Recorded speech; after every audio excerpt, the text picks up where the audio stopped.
살아계신 하나님 감사합니다. 3일 밤도 주의 전에 나와서 찬양과 기도로 또 말씀으로 함께 하신 하나님 감사합니다.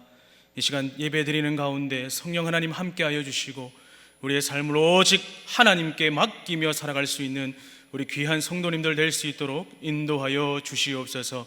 반드시 다시 오실 예수님의 이름으로 기도하옵나이다. 아멘.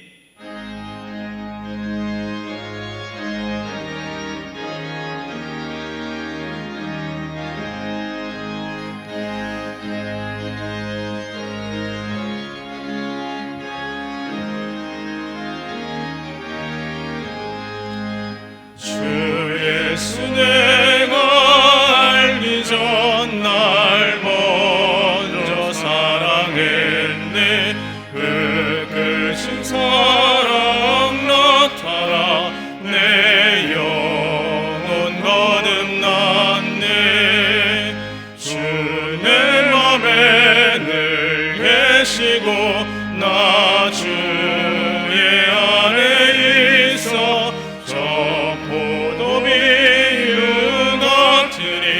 참 좋은 나의 친구, 내 친구 되신 예수님 날 구원하시려고 그 귀한 몸을 버리사 내 죄를 대속했네.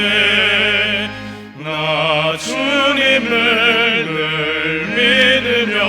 그 손을 의지하고 내 몸과 마음을 맞춰서 끝까지 충성하리. 내 진실하신 친구여 그 은혜 내려주사 날 항상 내 방패 되옵소서. 그 풍성한 참 사랑을 네 능히 끈을 쏘냐. 날 구원하신 예수는 참 좋은 나의 친구.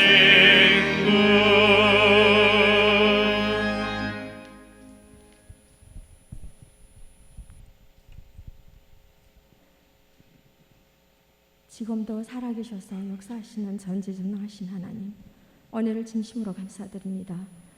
오늘 아침 눈을 떠서 호흡할 수 있게 하여 주셔서 주님이 지으신 천지 만물을 바라보게 하시고 이 시간도 주님 전에 나와서 예배할 수 있는 은혜 또한 너무너무 감사합니다. 이토록 크신 주님의 은혜 가운데 살면서도 순간순간 시험당하여 넘어지며 어리석고 연약한 모습으로 믿음 없이 행동하고 말하며 때때로 상처 주고 상처받으면서 좌절할 때도 있습니다. 주께서 긍휼을 베풀어 주옵시고 주님의 사랑으로 다시 일으켜 세워 주옵소서. 하루하루의 삶을 온전히 주님께로만 향하지 못한 나약함도 불쌍히 여겨 주옵소서. 하나님 아버지, 이제 우리는 진실로 젖먹는 어린아이의 모습에서 벗어나 장성한 분량의 모습으로 오직 주님께만 속한 자가 되어 선한 말을 하고 서로 사랑하며 마지막 환난 날에 끝까지 믿음 지켜 시험에 들지 않게 깨어 기도할 수 있도록 도와주옵소서. 오직 주의 얼굴만 바라보기를 간절히 바라옵니다. 세상 끝까지 복음이 전파되어 온 땅을 변화시켜 주옵소서. 하나님 아버지, 우리 교회를 지켜주옵시고 온전히 주님께서 기뻐하시는 교회로서의 사명 잘 감당하게 도와주옵소서. 우리 담임 목사님 머리끝부터 발끝까지 건강을 지켜주옵시고 성령의 거신 능력으로 항상 동행하여 주시옵소서. 부교역 자님들께도 같은 은혜 주옵시고 가정과 자녀들 지켜주옵소서. 수험생들에게 남은 시간도 건강과 지혜로 인도하여 주옵소서. 말씀 전하시는 박승현 목사님 성령의 은혜와 능력으로 담대하게 주의 말씀 선포할 수 있도록 도와주옵소서. 오늘 드리는 이 예배가 정말 영과 진리로 드리는 예배가 되게 하여 주옵시고 모든 성도들 은혜 받는 시간 되기를 원하옵니다. 정성을 다하여 드리는 마리아 찬양대의 찬양을 기쁘게 받아 주옵소서. 다시 오실 예수님 이름으로 기도하옵나이다.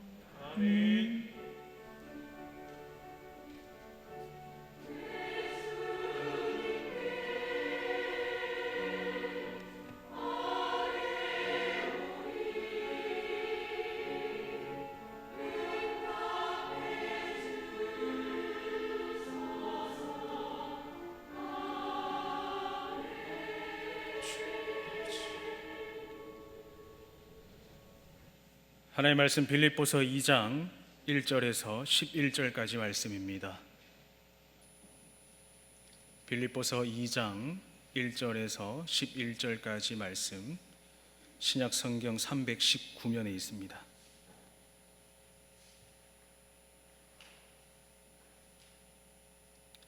한 절씩 교독하겠습니다. 그러므로 그리스도 안에 무슨 권면이나 사랑의 무슨 위로나 성령의 무슨 교제나 긍휼이나 자비가 있거든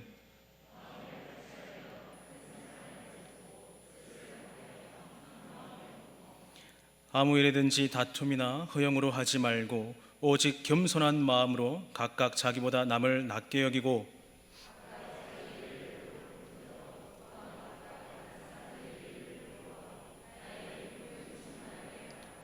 너희 안에 이 마음을 품으로 곧 그리스도 예수의 마음이니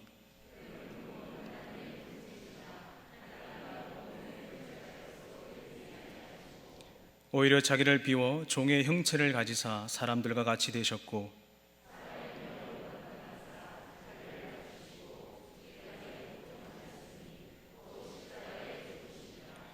이러므로 하나님이 그를 지극히 높여 모든 이름 위에 뛰어난 이름을 주사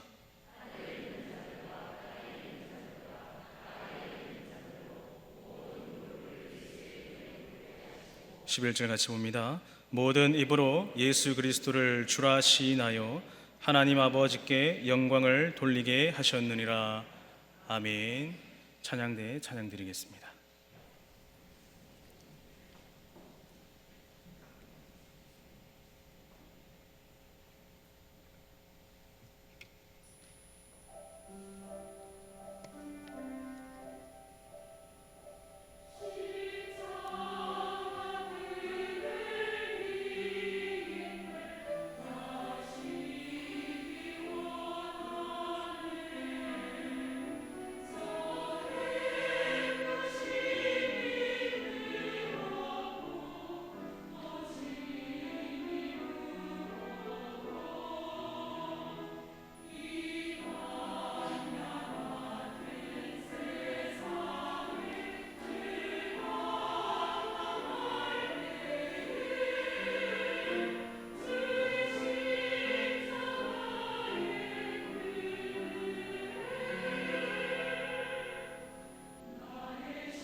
아멘.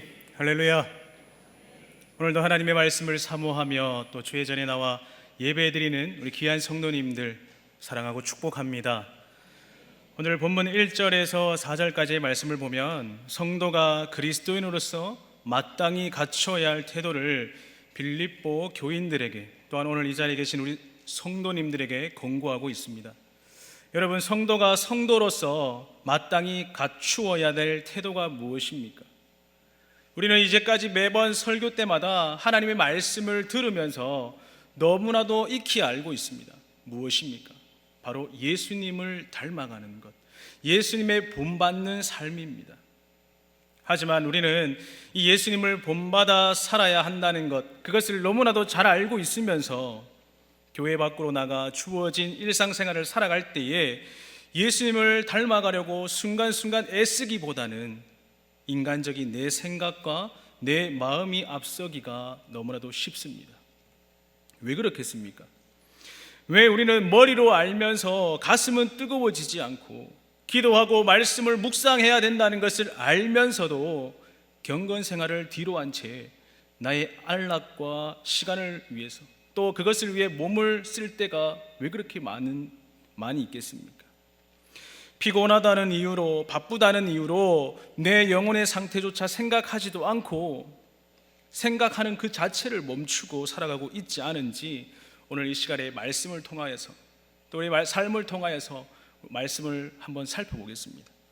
바울은 교회가 분열을 극복하고 하나 될 수 있는 4가지를 오늘 본문 1절에서 말씀하고 있습니다. 본문 1절 말씀입니다. 그러므로 그리스도 안에 무슨 권면이나 사랑의 무슨 위로나 성령의 무슨 교제나 긍휼이나 자비가 있거든. 그리스도 안에 권면, 그리고 사랑의 위로, 성령의 교제, 긍휼과 자비입니다. 첫 번째로 말하고 있는 그리스도 안에 권면은 무엇입니까? 우리가 누군가에게 권면을 할 때에 사람의 생각과 판단으로 하는 것이 아니라 그리스도 안에서, 즉 말씀 안에서 말씀으로 격려하고 교훈해야 된다는 것을 말씀합니다. 만약에 그리스도 안에, 또한 말씀 안에서 형제나 자매에게 권면하지 않고 내 생각과 내 판단대로 한다면 어찌 되겠습니까? 우리는 그 결과는 보지 않아도 알 수 있겠죠. 내 생각과 내 판단대로 권면한 그 형제나 자매는 어찌 될까요? 상처를 받아서 실족하거나 넘어질 수밖에 없습니다. 왜냐하면 그 속에는 진실된 사랑이 없기 때문입니다. 만약에 진실로 내 몸처럼 형제와 자매를 사랑하여서 그 형제 자매를 위해서 권고를 했다면 오히려 그 권고를 받은 그 형제와 자매는 나를 위해서 이렇게 말해줘서 참으로 고맙다, 이렇게 말을 했을 겁니다. 또한 바울이 두 번째로 말하고 있는 사랑의 위로는 무엇입니까? 형제와 자매를 진정으로 위하는 그 사랑의 기초야 해야 된다는 것입니다. 정말로 하나님을 사랑 안에서 아가페 사랑으로 그 사랑의 위로가 우리를 통하여서 터져 나와야 되는 거죠. 그렇기 때문에 그리스도의 권면 그리고 사랑의 위로는 뗄래야 뗄 수 없는 관계라는 것입니다. 또한 우리는 매 예배 때마다 이렇게 고백하죠. 성도가 서로 교통하는 것과 죄를 사하여 주시는 것과 몸이 다시 사는 것과 영원히 사는 것을 믿사옵나이다. 성도가 서로 교통하는 것은 오늘 바울이 본문 1절에서 말하는 그리스도인이 마땅히 갖추어야 될 태도, 세 번째 성령의 교제를 말합니다. 성령의 교제는 성도와 성령 사이의 교통, 또한 그로 말미암아 자연스럽게 이루어지는 성도 간의 상호 간의 교제입니다. 하나님을 믿는 모든 성도들이 한 지체이고 또 한 몸을 이루고 있다는 사실, 우리 모두가 잘 알고 있지 않습니까? 우리는 그리스도를 머리로 한 지체를 이루고 살아갑니다. 성도 간의 성령의 교제는 무엇입니까? 우리 몸에 핏줄이 머리, 손, 발, 우리 모든 내장, 장기에 뻗쳐서 피가 흘러가듯이 하나님을 믿는 성도들 간에 나타나는 그 성령의 교제는 너무나도 자연스러운 것이죠. 우리 몸 중에서 새끼발가락에 피가 통하지 않는다고 한번 생각해 봅시다. 어찌 되겠습니까? 점점 피가 통하지 않으면 그 발가락은 썩게 될 것입니다. 계속 타고 올라오겠죠. 발가락, 발목, 다리까지. 바로 이러한 상태를, 몸의 상태를 무엇이라고 말합니까? 병들었다고 이야기를 합니다. 만약에 성도 간에 성령의 교제가 나타나지 않는다, 그렇게 되면 어떻게 되겠습니까? 이와 같이 병든 몸이나 다름이 없다라는 것입니다. 건강한 공동체는 한 몸을 이루고 있는 모든 지체에게 피와 영양분을 공급해주는, 한 가지 뜻을 향해서 각기 자기가 맡은 그 일을 담당하는 한 몸이라는 것입니다. 이러한 그리스도 안에 권면과 사랑의 위로, 성령의 교제가 있을 때에 자연스럽게 나타나는 것이 있습니다. 바로 긍휼과 자비입니다. 모두 이것이 근본 사랑에서 흘러나오는 것들입니다. 본문의 긍휼, 이것을 원어로 볼 때 비유적으로 사용되어서 애정, 또 온유함, 동정, 친절 등 마음의 감정을 나타냅니다. 또한 자비와 같은 뜻으로 연민이나 자비, 동정심 같은 그런 감정들을 묘사하고 있습니다. 약한 자들에게 대한 동정의 의미가 강합니다. 빌립보 교인들은 하나님이 그들을 대하여서 보이는 그 따뜻한 애정과 동정을 경험했고 또 하고 있었습니다. 하나님께서 우리를 긍휼히 여기시고 자비를 베푸셨다면 우리 또한 그것을, 하나님께 받은 그 사랑을 우리가 나누어야 되지 않겠습니까? 서로를 불쌍히 여기고요, 친절히 보살필 때에 그 공동체 안에 더 이상의 분열이나 분쟁이 일어나지 않습니다. 하나님이 원하시는 일치를 이룰 수 있다는 것이죠. 긍휼과 자비가 없다면 연약한 형제는 또는 자매는 실족할 수밖에 없다는 거예요. 또 낙심하여서 그 안에, 공동체 안에서 나가 떨어질 수밖에 없다는 겁니다. 교회가 부흥하고 또 믿는 자의 수가 더해가기 위해서 우리는 이 네 가지를 절대로 잊어서는 안 됩니다. 이 네 가지 중에 하나라도 무너진다면 어찌 되겠습니까? 한 공동체로서 건강하게 하나님의 일을 감당하지 못할 뿐더러 한 몸이요 한 지체였던 형제 자매가 실족하여서 그 모임에서 떨어지는 그런 일이 발생할 것입니다. 우리가 정말 하나님을 사랑하고 또 하나님의 사랑을 받은 자라면, 하나님의 계명을 쫓아서 내 이웃을 내 몸과 같이 사랑한다면 오늘 이 자리에 모인 우리 모두가 흩어진 마음이 아니라 하나된 마음으로 서로를 아껴주고 서로를 사랑하고 서로를 보듬어주고 우리에게 긍휼과 자비가 일어나야 된다는 것입니다. 만약에 우리가 하나님의 뜻을 따르지 않고 예수 그리스도의 마음을 품지 않았다면 어찌 되겠습니까? 시기하고 질투하고 이런 일들이 일어나겠죠. 오늘 이 자리에 계신 여러분들은, 오늘 이 자리에 계신 우리는 모두가 예수 그리스도의 마음을 품을 수 있는 믿음의 귀한 성도님들이 되시기를 간절히 축원합니다. 본문 2절 말씀입니다. 마음을 같이하여 같은 사랑을 가지고 뜻을 합하여 한 마음을 품어. 본문 2절에서 바울은 마음을 같이하여 한 마음을 품어 같은 뜻으로 반복적으로 말하고 있다는 겁니다. 이렇게 같은 마음, 한 마음 거듭 계속해서 반복한다는 것은 바울이 하나됨을 매우 강조하고 있다는 것을 알 수 있습니다. 하나가 된다는 것 얼마나 중요합니까?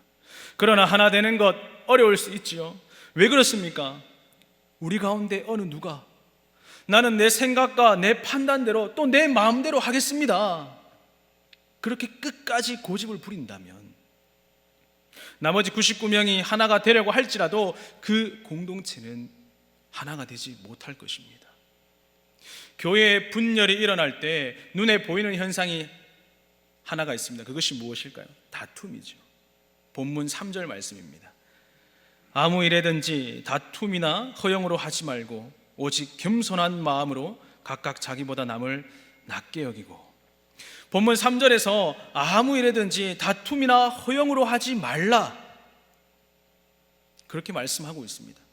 다툼, 이것을 원어로 번역을 해보면 자신을 내세우고자 하는 욕구, 또한 천박한 이기주의 또는 당파심을 말합니다.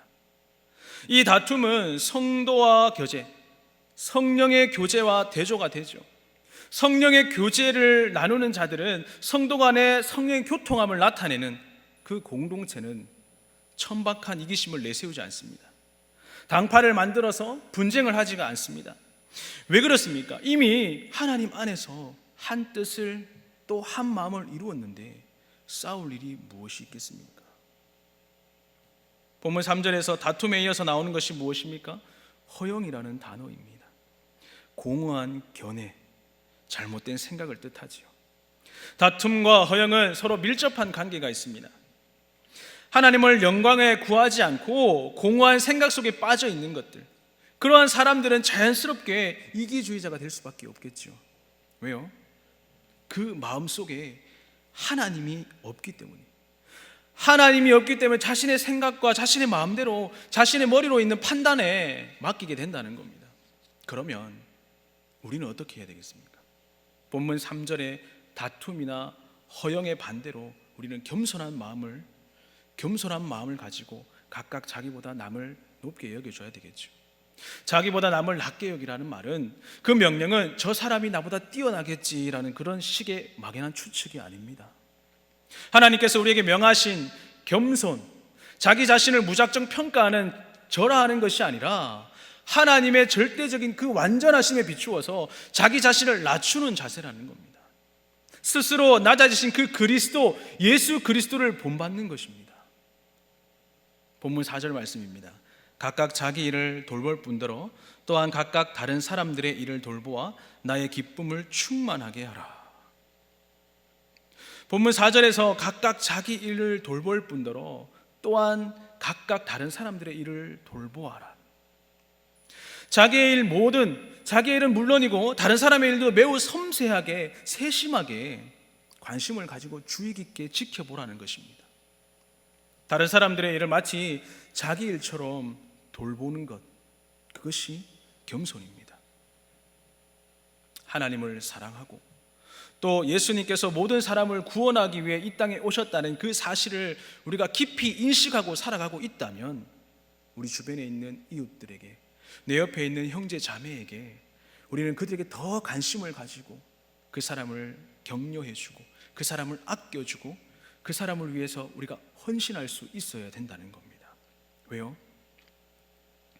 예수 그리스도께서 나를 위해서 피를 흘리셨듯이 내 옆에 있는 형제 자매를 위해서도 피를 흘리셨습니다.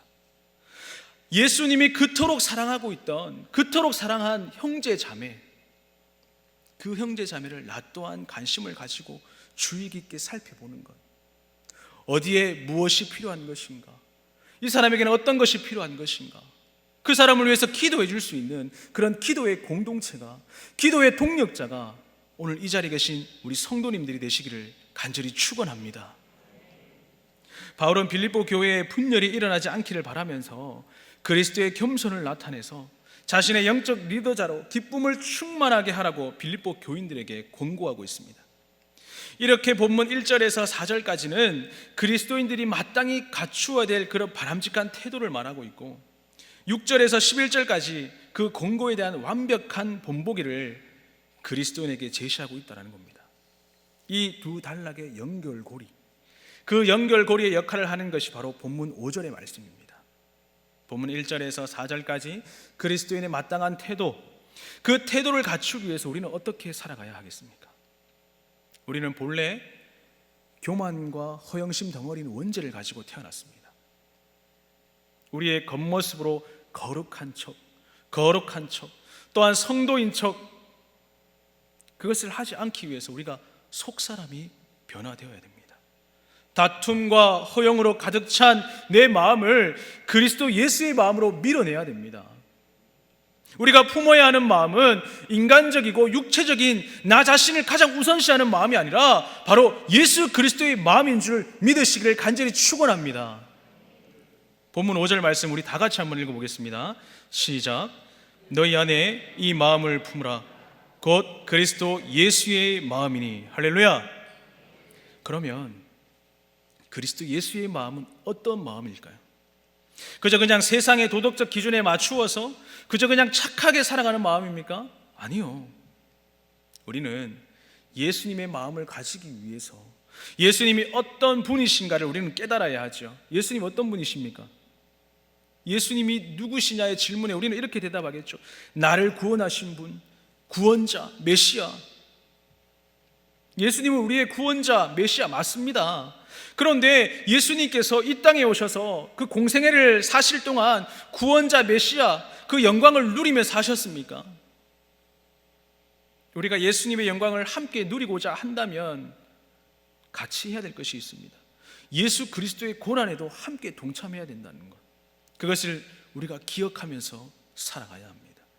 빌립보서 1장 29절 말씀, 그리스도를 위하여 너에게 은혜를 주신 것은 다만 그를 믿을 뿐만 아니라 또한 그를 위하여 고난도 받게 하려 하심이라. 우리가 하나님께 은혜를 받은 것은 믿음뿐만 아니라 예수님을 위해 고난도 받기 위함인 것을 우리는 기억해야 합니다. 본문 6절과 7절, 8절, 예수님께서 이 땅에 오셔서 어떻게 하셨는지, 어떤 고난을 당하셨는지 말씀하고 있습니다. 본문 6절에서 8절 말씀입니다.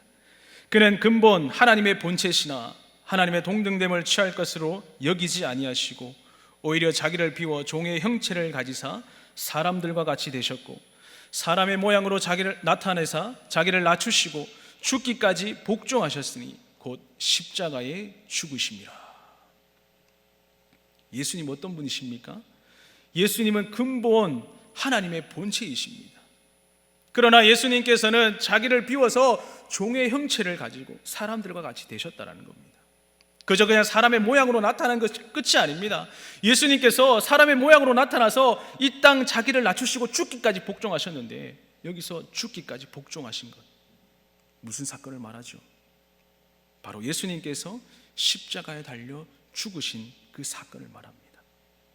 여러분, 우리도 이 땅에서 살아갈 때에 그 예수님의 공생애를 기억하면서 이후에 받을 그 영광을 바라보며 그리스도의 고난에 참여해야 된다는 것, 그것을 기억하십시오.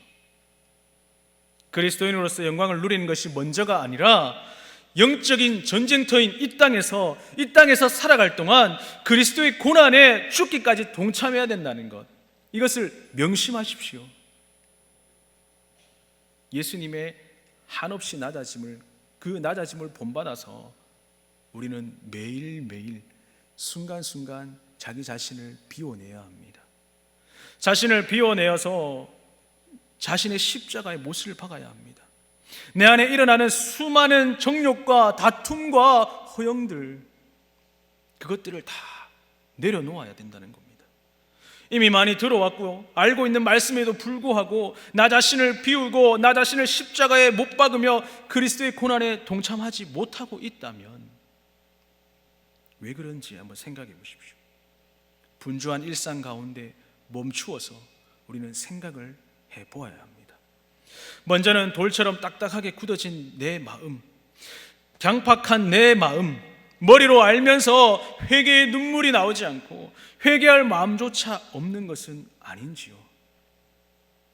돌처럼 굳어진 마음이 아니라면 혹시 내 마음이 회칠한 무덤 같지는 않으십니까? 뚜껑을 열어보면 안에서는 다 썩어서 문드러져서 악취가 나는데 겉만 번지르하게 사두개인가 바리새인가 그런 거룩한 모양만 남아있지는 않으십니까? 이만하면 됐지, 이 정도면 정말 신앙생활 잘하고 있지, 그렇게 자기 자신을 속이며 경건의 모양은 있고 경건의 능력을 부인하는 자가 아닌지 우리는 뒤돌아봐야 합니다. 예전에 뜨거웠던 그 첫사랑만 기억하고요, 현재는 차갑지도 않고 뜨겁지도 아니한 그저 미지근한 마음으로 우리가 신앙생활을 하고 있지는 않으십니까? 강단에서 쏟아지는 그 말씀들, 오늘도 말씀의 검이 나를 찌르는구나, 그런 생각이 드신다면 우리 감사해야 되지 않을까요? 아무리 하나님의 말씀이 선포되어진다고 할지라도 그저 한 귀로 듣고 한 귀로 흘려버린다면 그보다 슬픈 것이 더 어디 있겠습니까? 무엇이 우리를 하나님과 깊은 교제로부터 멀어지게 하고 있습니까? 본문 3절을 우리 다시 한번 읽어보겠습니다. 본문 3절 말씀입니다. 시작. 아무 일에든지 다툼이나 허영으로 하지 말고 오직 겸손한 마음으로 각각 자기보다 남을 낮게 여기고. 다툼과 허영이라는 이 두 단어를 우리가 다시 한번 주목해 보았으면 좋겠습니다. 다툼은 자신을 내세우고자 하는 욕구입니다.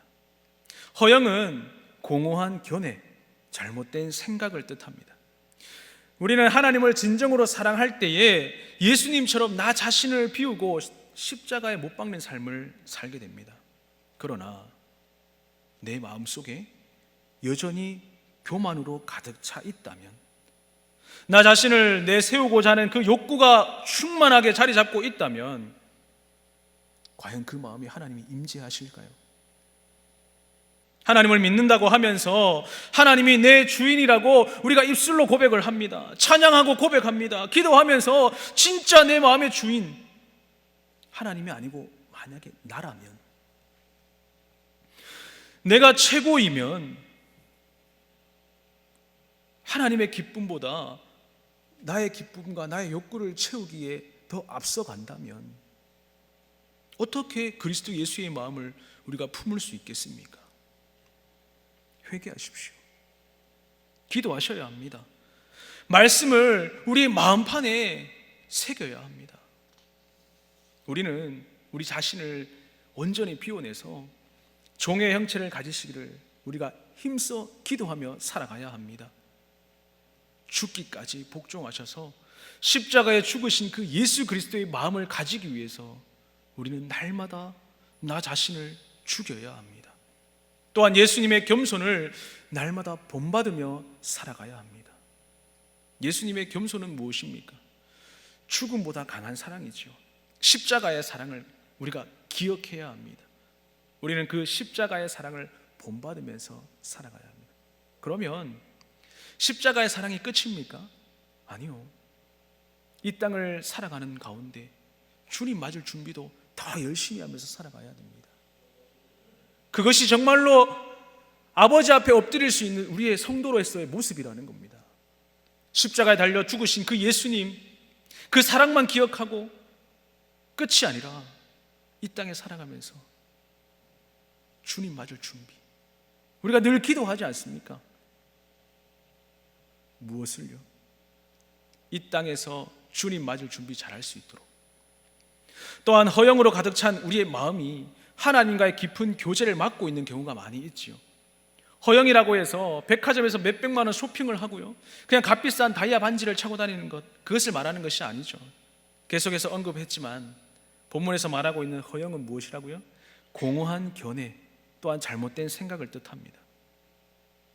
공허한 견해와 잘못된 생각에 사로잡힌 그리스도인들이 그리스도의 십자가를 본받기 위해 죽을 힘을 다해 자신을 비워내고 하나님과 가까운 그런 교제를 할 수 있겠습니까? 불가능하겠죠.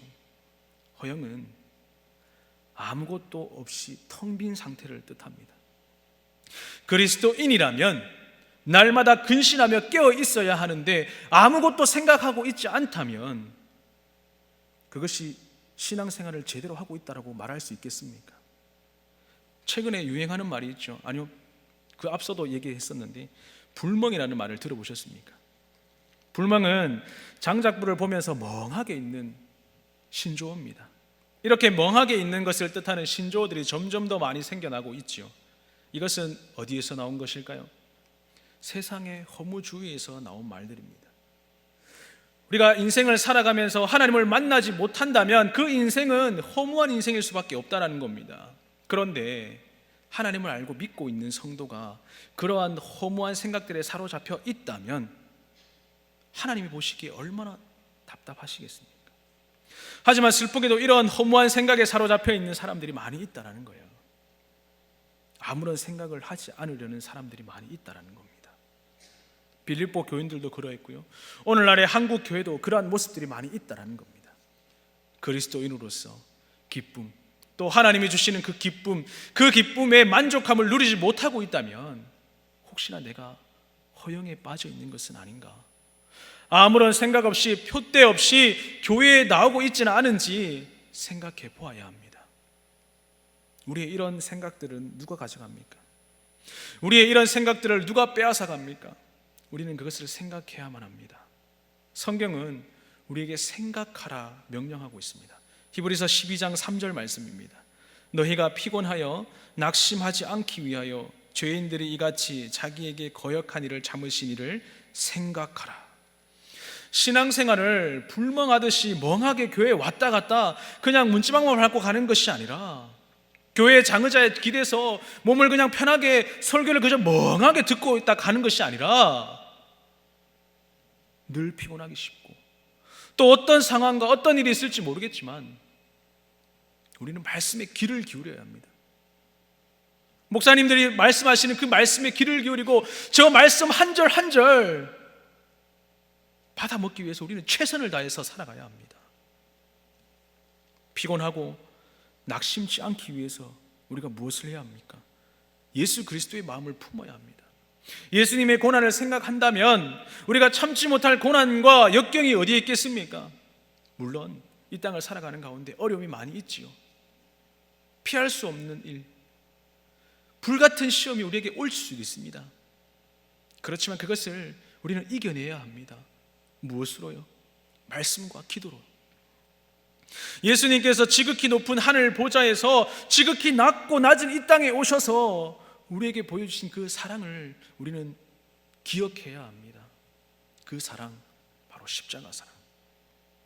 또한 우리는 생각을 멈추지 않아야겠죠. 그리스도를 향한 그 생각, 하나님을 사랑하는 그 묵상하는 것을 우리는 멈추지 않아야 됩니다. 우리가 하고 있는 일들이 있습니다. 개인이 하고 있는 하루의 삶을 한번 돌아보십시오. 분주한 일상 가운데서 많은 일들을 하고 있지만 그 가운데서 예수님을, 우리가 하나님을 얼마나 생각하고 있는가. 하루의 일상을 한번 돌아보십시오. 내가 얼만큼 하나님을 사랑하고 있었는가, 얼만큼 하나님을 생각하고 있었는가, 얼만큼 예수 그리스도를 바라보고 있었는가. 아니면 그냥 일상에 쫓겨서 바쁜 일상 가운데 뒤돌아볼 틈이 어디 있습니까? 그렇게 살아가셨습니까? 하나님과 멀어질수록 우리의 생각은 텅 비어지게 됩니다. 하나님 없는 생각으로 채워진다는 것이죠.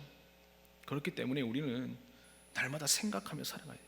예수 그리스도의 마음을 품기 위해서 하나님을 생각하고 예수 그리스도를 바라보는 그런 삶을 살아가시기를 주님의 이름으로 간절히 축원합니다.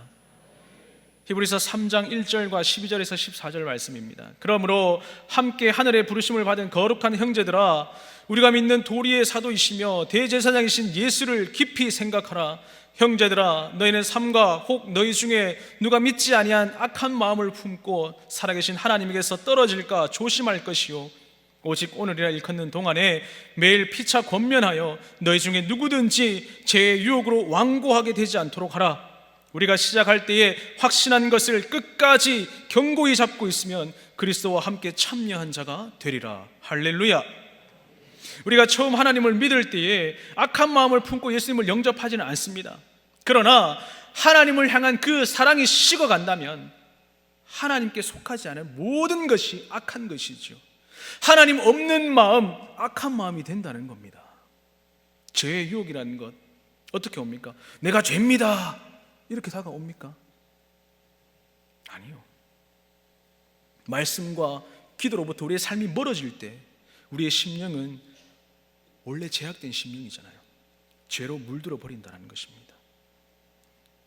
어쩌면 우리가 삶을 살아갈 때 아무런 죄책감 없이 나는 아직 거룩한 성도다, 그렇게 자신을 속이며 살아갈지도 모릅니다.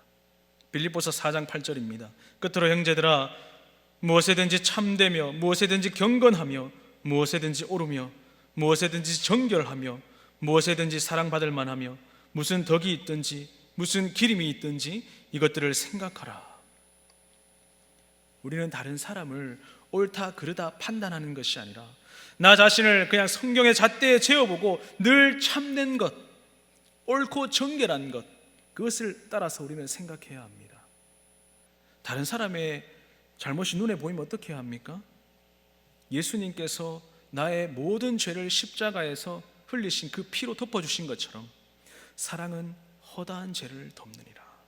그것을 기억하면서 나 또한 형제 자매의 허물을 사랑으로 덮어주어야 합니다. 공동체가 하나로 묶어질 수 있는 이유는 무엇입니까? 바로 사랑의 띠 때문입니다. 반대로 공동체에 군열이 일어나고 분리되는 이유는 무엇입니까? 그 사랑의 띠가 느슨해지기 때문이죠. 골로새서 3장 13절에서 15절 말씀입니다. 누가 누구에게 불만이 있거든 서로 용납하여 피차 용서하되 주께서 너희를 용서하신 것 같이 너희도 그리하고 이 모든 것 위에 사랑을 더하라. 이는 온전하게 매는 띠니라. 그리스도의 평강이 너희 마음을 주장하게 하라. 너희는 평강을 위하여 한 몸으로 부르심을 받았나니 너희는 또한 감사하는 자가 되라. 성도는 항상 하나님 편에 생각해야 되고 말씀을 기준 삼아서 행동해야 합니다.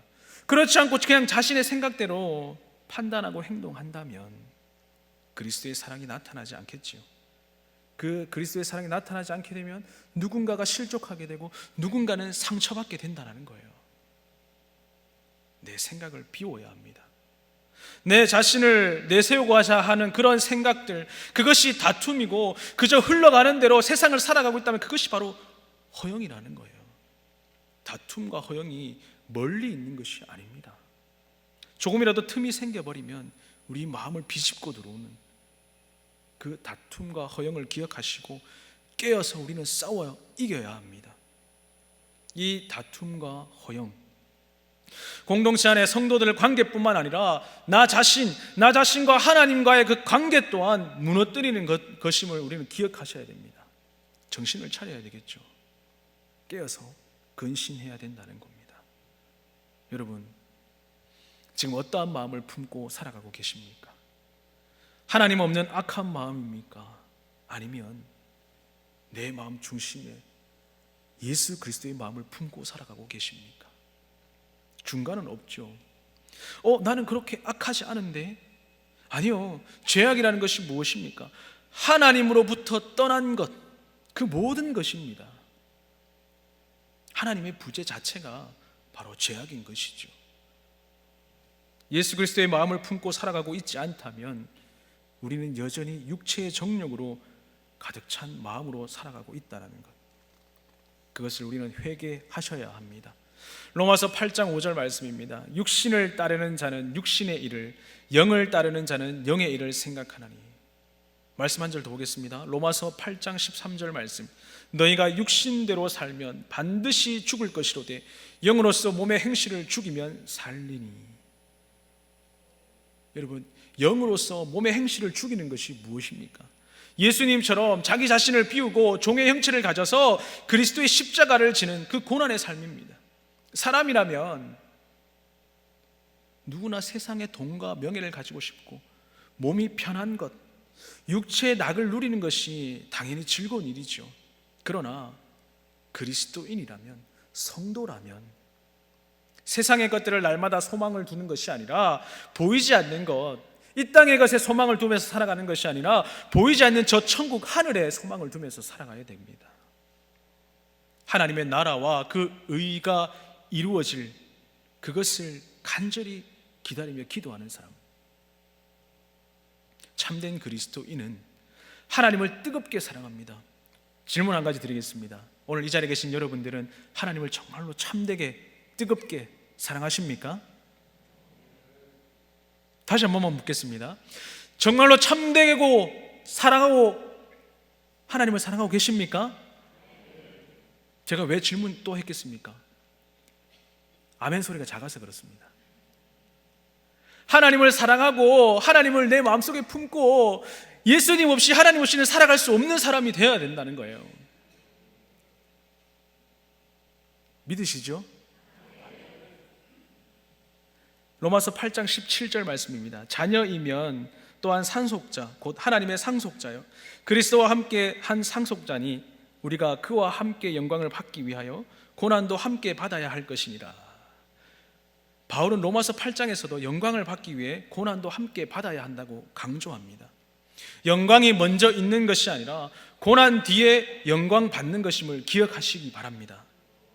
고난이 분명히 있어야 영광 또한 받게 된다는 것, 그리스도의 고난을 피해버린다면 그리스도의 영광 또한 우리를 피해갈 버릴 것입니다. 예수님께서 자기 자신을 비워서 종의 형체를 가지사 죽기까지 복종하셔서 십자가에 죽으시고 그 난 후에 하나님께 어떻게 하셨습니까? 본문 9절에서 11절 말씀입니다. 이러므로 하나님이 그를 지극히 높여 모든 이름 위에 뛰어난 이름을 주사 하늘에 있는 자들과 땅에 있는 자들과 땅 아래에 있는 자들로 모든 무릎을 예수의 이름에 꿇게 하시고 모든 입으로 예수 그리스도를 주라 시인하여 하나님 아버지께 영광을 돌리게 하셨느니라. 할렐루야. 아멘. 하나님께서는 십자가에 죽기까지 복종하신 그 예수님을 어떻게 높이셨습니까? 지극히 높여라고 말씀합니다. 하나님께서 예수님을 지극히 높여 모든 이름 위에 뛰어난 이름을 주셨다는 겁니다. 그리고 모든 무릎을 예수님의 이름에 꿇게 하셨다. 모든 입으로 예수를 그리스도라 주라 시인하여 하나님 아버지께 영광을 돌리게 하셨다는 겁니다. 우리 또한 예수님의 십자가 발자취를 따라갈 때 저 천국에서 받을 영광, 그 면류관이 있다는 것을 믿으십니까? 아멘. 기억하셔야 됩니다.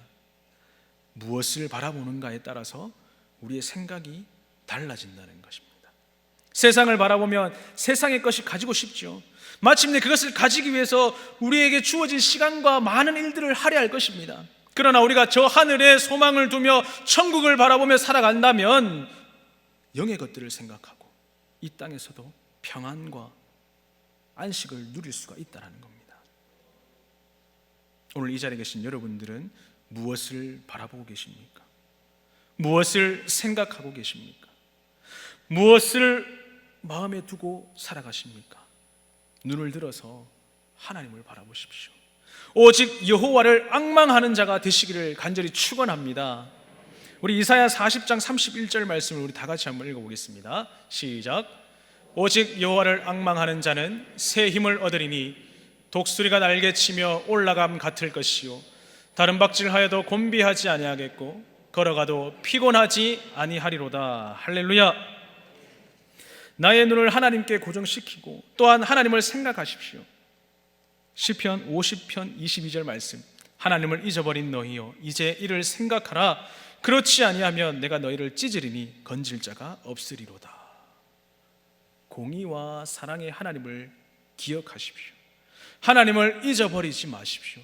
하나님을 늘 생각하십시오. 또한 예수 그리스도의 마음을 품으십시오. 마지막으로 오늘 본문 5절 말씀을 다시 한번 읽겠습니다. 우리 큰 소리로 다시 한번 읽겠습니다. 시작. 너희 안에 이 마음을 품으라. 곧 그리스도 예수의 마음이니. 할렐루야. 하나님을 바라보고 하나님을 생각하고 하나님의 마음, 즉 그리스도 예수의 마음을 품으면 우리가 이 땅에서 낙심하지 않습니다. 피곤하지 않습니다. 내 눈앞에 펼쳐진 그 모든 현상들, 세상의 일들로 말미암아 내 마음이 요동하지 않는다는 거예요. 세상을 거스리는 자가 됩니다. 세상을 이기는 자가 된다는 것입니다. 오늘 본문 말씀은 바울이 빌립보 교회를 향하여 권면하는 편지죠. 또한 오늘날 우리들에게 주신 권고의 말씀입니다. 그리스도 예수의 마음을 품으면 다툼이나 허영 때문에 공동체가 흔들리지 않습니다. 내 영이 흔들리지 않습니다. 다툼이 일어날 수도 없고 허영으로 혼란해지지도 않는다라는 거예요. 교회 안에 세상의 마음을 들고 온다면 어찌 되겠습니까? 세상의 일들처럼 다툼과 당파짓는 일이 일어나기 마련입니다. 그러나 그리스도인이라면 그리스도 예수의 마음을 품어야 합니다. 내 안에 나를 세우고자 하는 그 욕구와 텅 빈 생각들을 물리치시고 하나님께로 마음을 모으고 회개하며 하나님께로 나오십시오. 이 자리에 계신 여러분들이 한 마음으로 성령 안에서 서로 교제하고 아껴주고 사랑해주고 기도해 준다면 어찌 되겠습니까?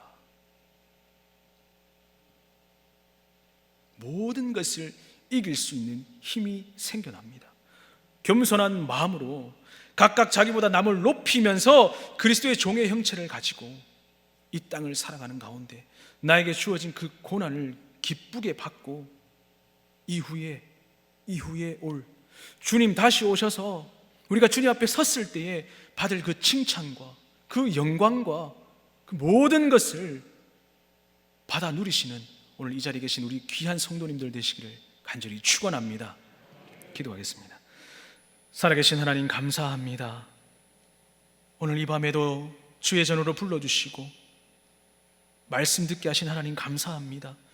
이 땅을 살아갈 때에 세상의 겉에 우리의 마음을 빼앗기는 것이 아니라 오직 예수 그리스도의 마음을 품고 하늘의 모든 것을 누리며 살아갈 수 있는 우리 귀한 성도님들 될 수 있도록 주님께서 인도하여 주시옵소서.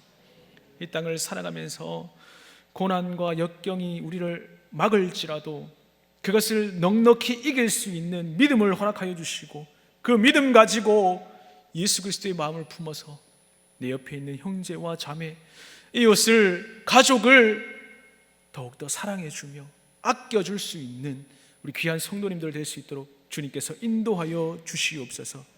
우리의 마음속에 다툼이나 미움이나 시기 질투가 아니라 아껴주고 사랑하는 그 귀한 마음들을, 기도해주는 귀한 마음들이 우리 성도들에게 불같이 일어날 수 있도록, 우리가 더욱더 한 몸이 될 수 있도록, 한 지체가 될 수 있도록, 그리스도 예수의 마음을 품을 수 있는 믿음의 귀한 성도님들 될 수 있도록 인도하여 주시옵소서.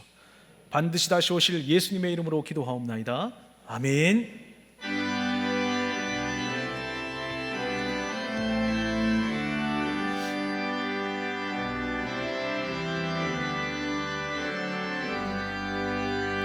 그 주를 생각만 해도 이렇게 좋거든.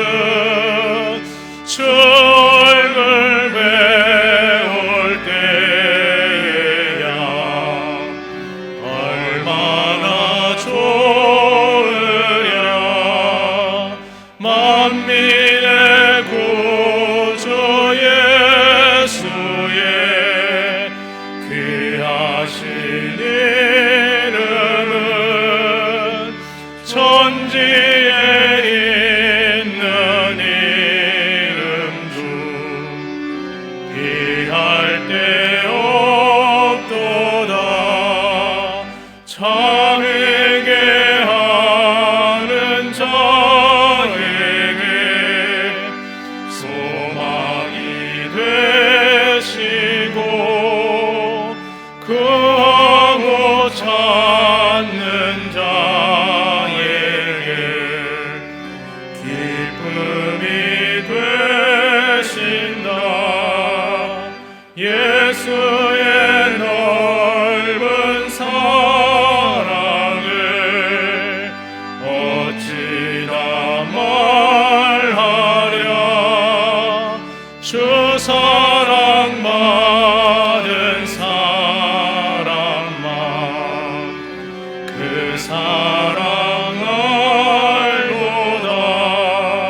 사랑의 구주 예수여, 내 기쁨 되시고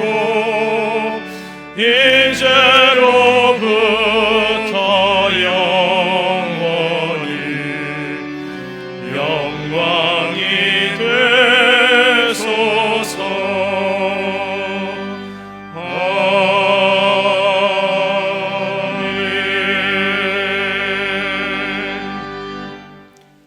지금은 우리 주 예수 그리스도의 은혜와 하나님 아버지의 말로 닿을 수 없는 크신 사랑과 성령님의 위로교통하심이 오늘 주의 전에 나와 예수 그리스도의 마음을 품기를 다짐하고 결단하는 우리 귀한 성도들의 머리 위에, 가정과 직장과 사업장 위에, 마음의 소원들 위에 이제로부터 영원토록 함께 있을지어다. 아멘.